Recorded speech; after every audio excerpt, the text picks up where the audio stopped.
There's men and women that are listening to the voice of God all over this planet, and we're digging ditches. We're going to see the fabric of the church changed in America. Do you think 1,000 apostolic centers in America could change the fabric of the church? Thus saith the Lord, start digging. I call this the capacity principle.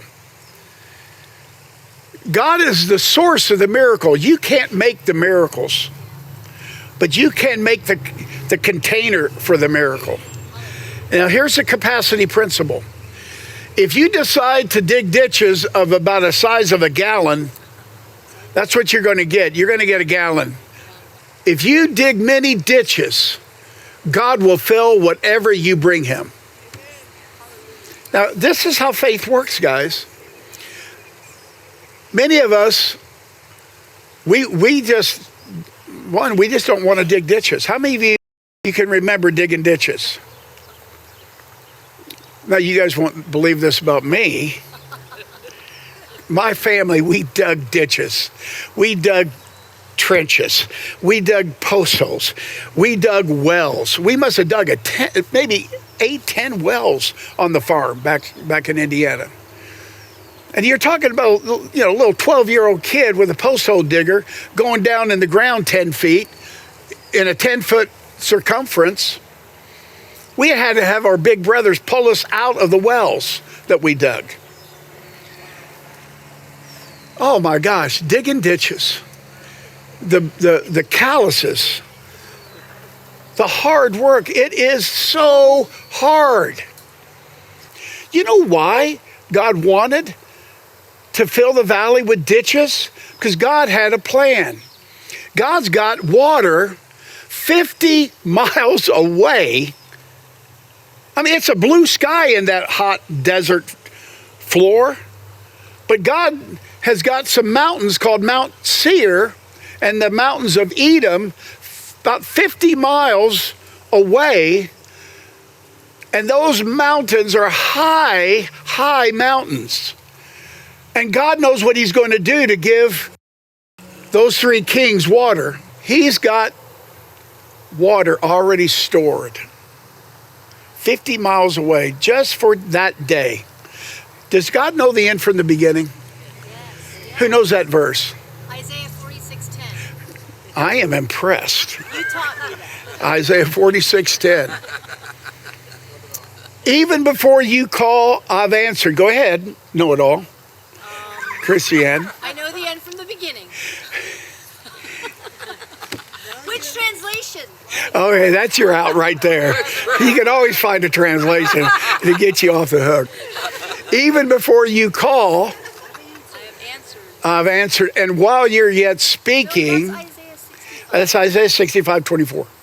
I was talking about 46:10. Yeah, 46:10. Christiane's right. So these are verses that tell us that God's ahead of us. That God has already seen our need and met the need.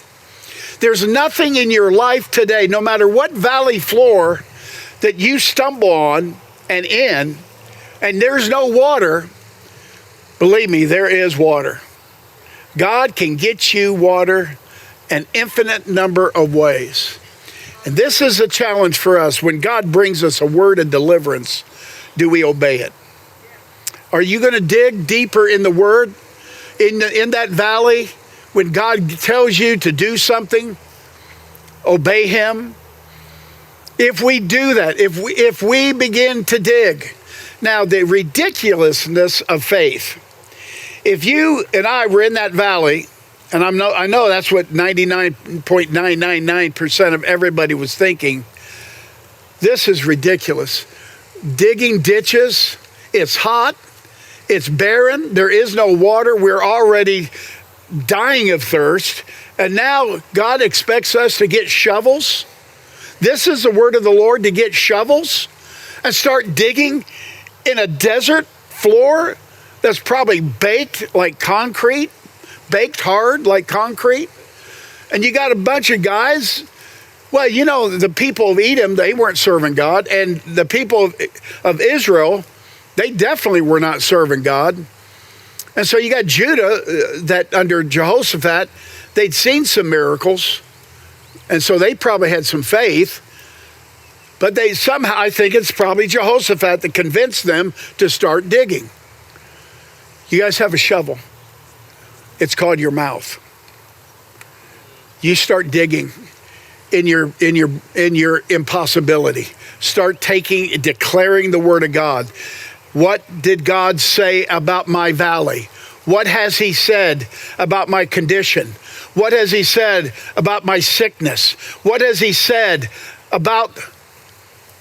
What's your problem today, guys? What does your valley floor look like? Do you have a word of God that you can take the shovel of your mouth with that word and start digging in the concrete barrenness that you're seeing in the natural? Not one person knew that God had a flow coming there. Guys, this is so amazing. For the very moment that Elisha gave that prophecy, fill this valley with ditches. They're digging by faith. That's what they're doing, by faith. I don't see any clouds. I don't see any rain or wind.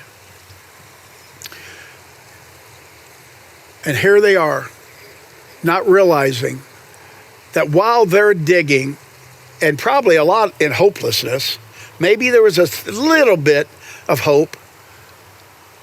Here it comes 50 miles away. And the idea is, the prophet said that this valley would be filled with water. These trenches would be filled.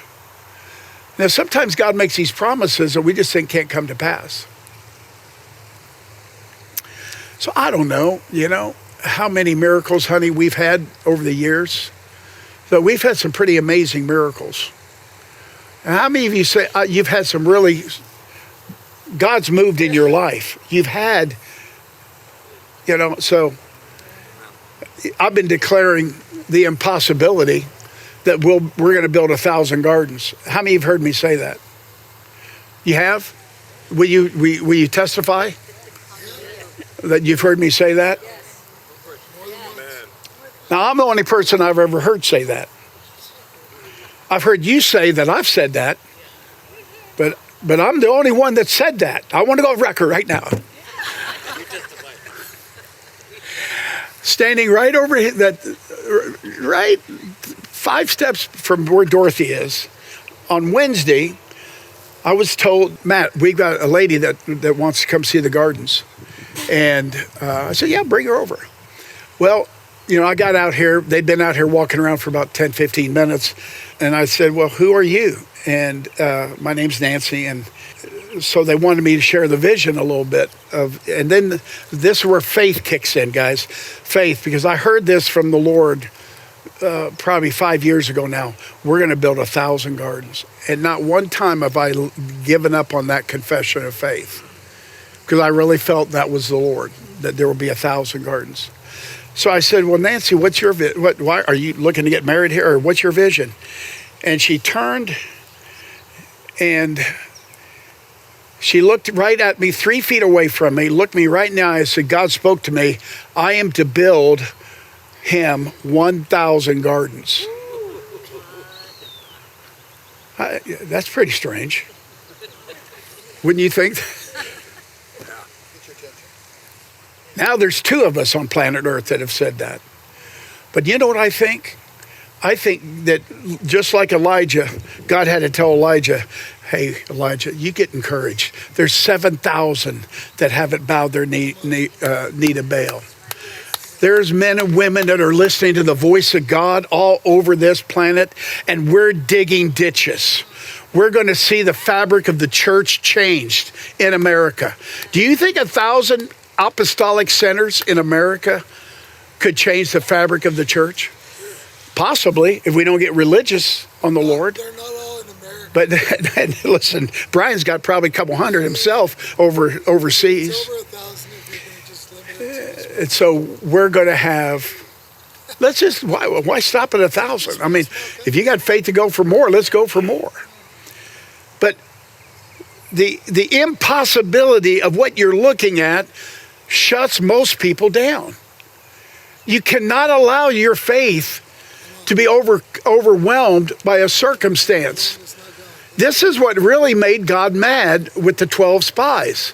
And when they saw the 14-foot giants and those walls 60 to 70, 80 feet tall in the promised land, they brought back the fruit of what God had in the land, but their faith was overcome, not because they didn't meditate on the promises of God to go in to a land flowing with milk and honey. Their minds were renewed to the giants.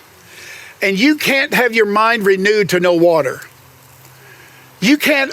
This is really the giant that kills everybody, just about, the giant lie.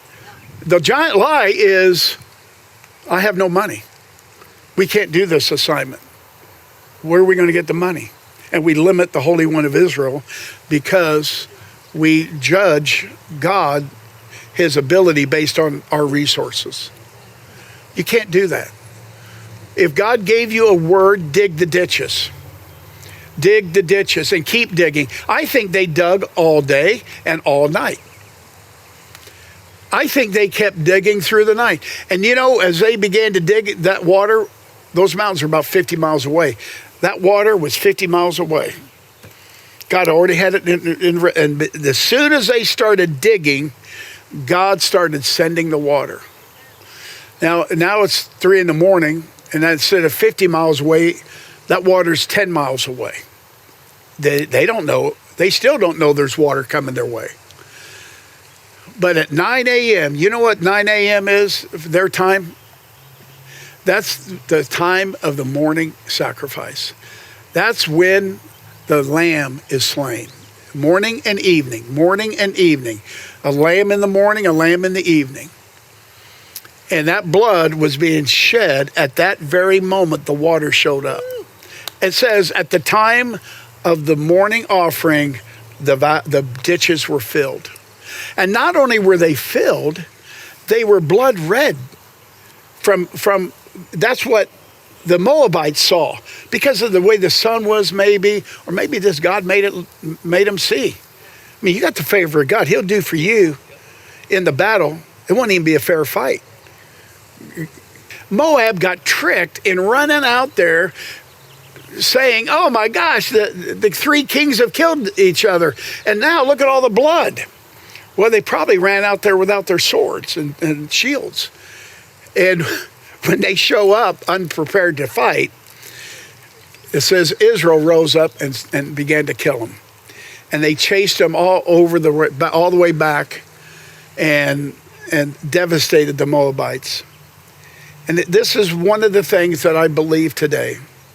I believe that the finished work of Christ has provided us a salvation, body, soul, and spirit, that whatever valley floor you're walking on, when you're afraid you're going to die, you're afraid you're going to lose your home, you're afraid of this, afraid of that, but God's got a word over your life that he cannot deny.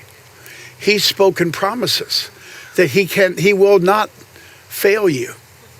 He will. If you can dig ditches today,